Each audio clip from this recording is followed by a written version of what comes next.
G'day, how you doing? It's James here again from JD Scott & Co. And today we're going to talk about when's the right time to take the next leap. All right? And what do I mean by the next leap? Well, most people start out, small businesses start out as sole traders. Right? They start as an individual, doing something of interest, doing something they know they're good at. They're technicians, they're doing the day-to-day delivery.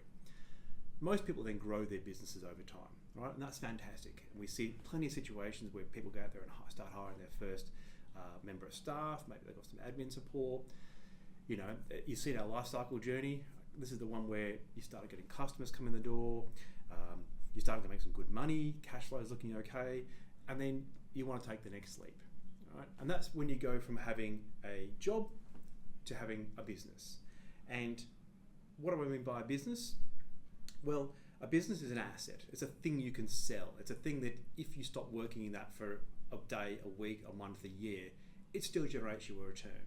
Okay, but taking that leap from being a sole trader, having effectively a job, maybe with some people hired, but effectively a job, to having a business, a thing that will run without you, right? That's the big leap.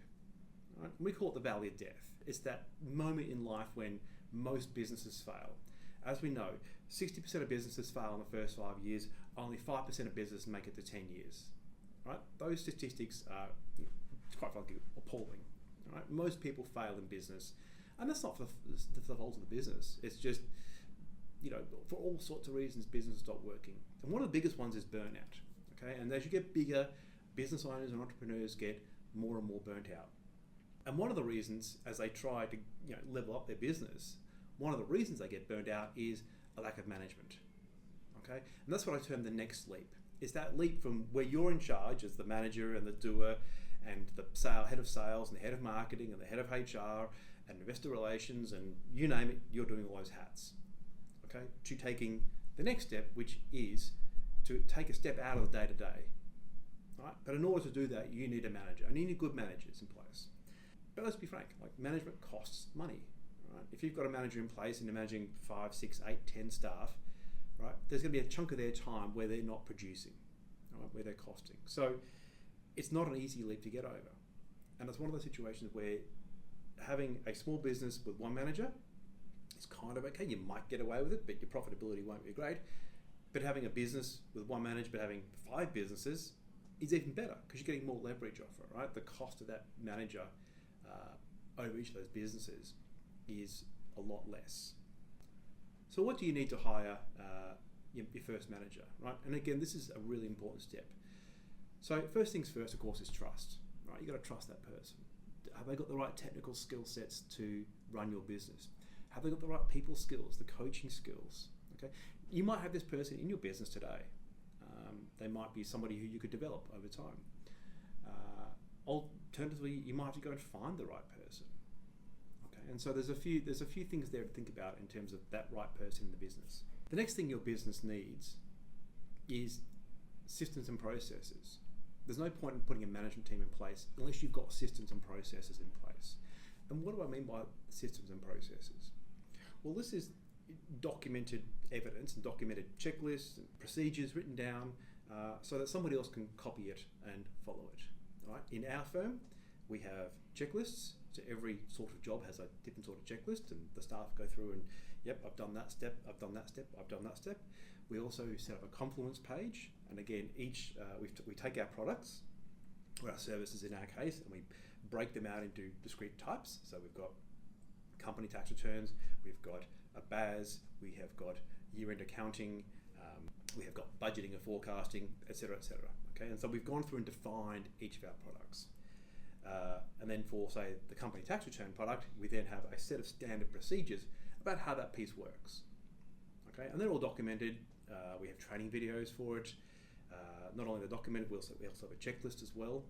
All right, and so putting that down means that somebody can come into our firm, sit down here tomorrow, go through the checklist, go through the documentation, and actually run it. And so where does the manager come into this? Well, the manager sits above that person and above that process and make sure the process happens properly. For us, accounting's complex, tax is complex. There's lots of little nuances that may not be picked up. There's a risk function here. We need someone to make sure that we haven't missed anything. And so that's what the manager sits. They sit there and they run that process for you. They will also, for example, in our case, manage our workflow. All right, what jobs have come in, what jobs are going out, have clients paid, have they not paid? Right, somebody's got to sit over that day-to-day piece, and that's what the manager's role is to do. The last part of this, though, is actually extracting yourself from the business. Okay, there's no point in hiring a management team if you're going to spend every day, all day, in your business doing the businessy bits. Okay, that's not the point. The point is to get yourself out of the business. And how do you do that? Well, I've heard some great ways of doing this. The first one is physically just don't show up. Like, I mean that literally, and that's what I do from time to time. I lock myself away on a separate floor in the building. I work from home. I turn off my phone. I turn off my comms. Like, the staff can't get me. All right. Now, does the business end? No, of course it doesn't. All right. They do a great job. But by physically removing myself from the business, they're forced to actually manage the business and make it work without me. Okay, that's the first way. Another great way is to rebrand yourself, retitle yourself. Right? I heard this a few weeks ago on a podcast I listened to. It was a really good idea. As the business owner, I should no longer be the CEO or the managing director of that business. Right? You hire somebody to be that person, the chief operations officer, the CEO. Right? That's their job. It's not my job. That's their job to run the business. My job as a business owner is chief marketing and sales officer. Okay, my job is to keep building up the brand of this business. Okay, to keep bringing clients in and to make sure the clients are happy, make sure our clients are serviced properly. Right? It really is a sales and marketing function. And at some point, when this business gets big enough, I'll even extract myself out of that and become chairman of the board.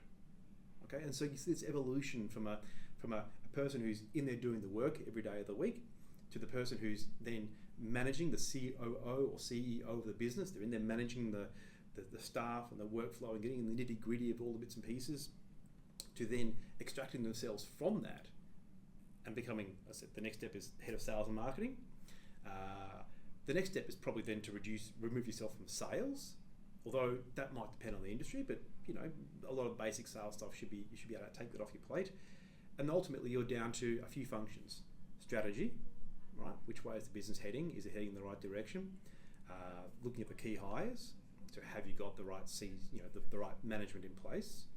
And then marketing, which ties in very closely to the strategy, is the right marketing strategy in place. You know, don't create the TikTok or the Instagram reels or your Facebook posts that go up. That's not your role. Your role is to set the strategy about how that looks. Okay, and then ultimately you can just become an investor. Okay, you're chairman of the board. Your job is to turn up once a month and make sure the business is running as you want it to. So that's the next leap. All right, it's a stage that you don't have to go through.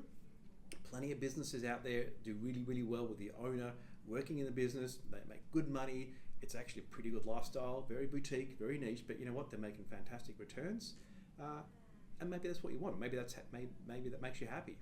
Right? But if you want something bigger, if you want to build, dare I say it, an empire, you're going to need to take the next leap. All right? Put the management team in place. Till next time.